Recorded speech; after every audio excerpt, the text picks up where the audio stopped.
नमस्कार दोस्तों, जैसा कि आप तस्वीरों में देख पा रहे हैं कि लोगों का हुजूम उमड़ा हुआ है और आप ये भी देख पा रहे हैं कि कुर्सियां भी फेंकी जा रही है। लोग एक दूसरे को धक्का मुक्की करते दिखाई दे रहे हैं। तो दोस्तों, ये तस्वीरें हैं महाराष्ट्र के अमरावती की। अमरावती में खल्लार थाना क्षेत्र में हुई एक चुनावी सभा की। अमरावती में भाजपा की पूर्व सांसद नवनीत राणा की एक चुनावी सभा थी। इस सभा के दौरान रैली में हंगामा खड़ा हो गया। अमरावती में नवनीत राणा की रैली में हंगामा खड़ा हुआ। रैली में एक दूसरे पर कुर्सियां फेंकी गई। नवनीत राणा हंगामे में बाल बाल बची। खल्लार थाने में शिकायत भी दर्ज करवाई जा चुकी है। नवनीत राणा ने आरोपियों की गिरफ्तारी की मांग की है। नवनीत राणा ने कहा है कि आज गिरफ्तारी नहीं हुई तो हम आगे प्रदर्शन करेंगे। मेरी तरफ भी कुर्सियां फेंकी गई। मेरे सुरक्षा गार्डों को पीटा गया। मुझे देखकर उन लोगों ने दुर्व्यवहार किया। मंच पर मेरी तरफ गंदे इशारे किए गए। महाराष्ट्र में विधानसभा चुनाव को लेकर सियासत तेज है।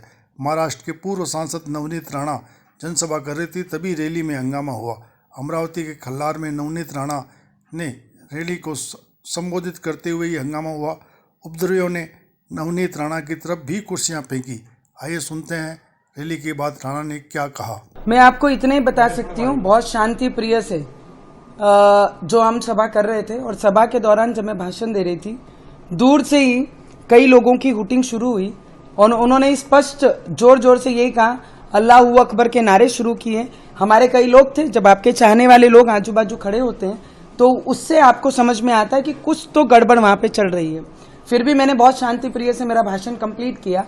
मैंने उनको समझाया कि सब लोग शांति रहो, हमको कोई किसी को कुछ नहीं करना है। हमारा उद्देश्य है कि शांति प्रिय महाराष्ट्र में हमारी सभी विधानसभा चुनाव पार पड़ने चाहिए, क्योंकि आखिर के दो दिन बचे हमारे प्रचार के। और उसी के दौरान जैसे मैं नीचे उतरती हूँ, मैं महिलाओं को मिल रही थी।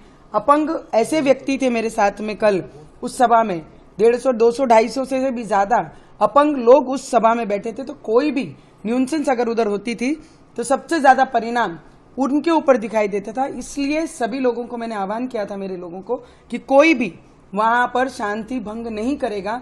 शांति से ये गांव का सभा होने के बाद हम निकलेंगे। पर शुरुआत 5 बजे से हो गई थी, जब हमारे लोगों ने वहां पर मंच डालने की शुरुआत की। हम लोगों ने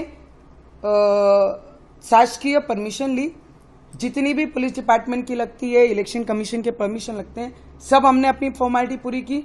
पर तब से उनका शुरू हो गया था, यहाँ मंच नहीं होना चाहिए, वहां स्टेज नहीं होना चाहिए। इसके पीछे कौन था इसके पीछे? मैं आपको इतना जरूर बता सकती हूँ, वो जो गांव है, उस गांव में उद्धव ठाकरे जी के, जनाब उद्धव ठाकरे जी के तालुका अध्यक्ष रहते हैं। क्योंकि उद्धव बाला साहेब ठाकरे जी ये नाम उनके बीच में से गायब हो गया है, तो अभी जनाब उद्धव ठाकरे जी बन गए।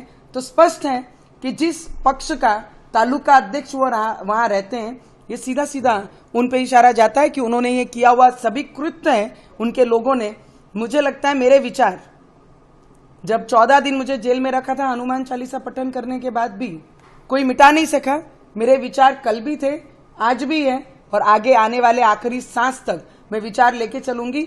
वो समय गया जब हिंदू ये बोलते थे कि एक गाल पे मारा है तो दूसरा गाल आगे कर देते थे।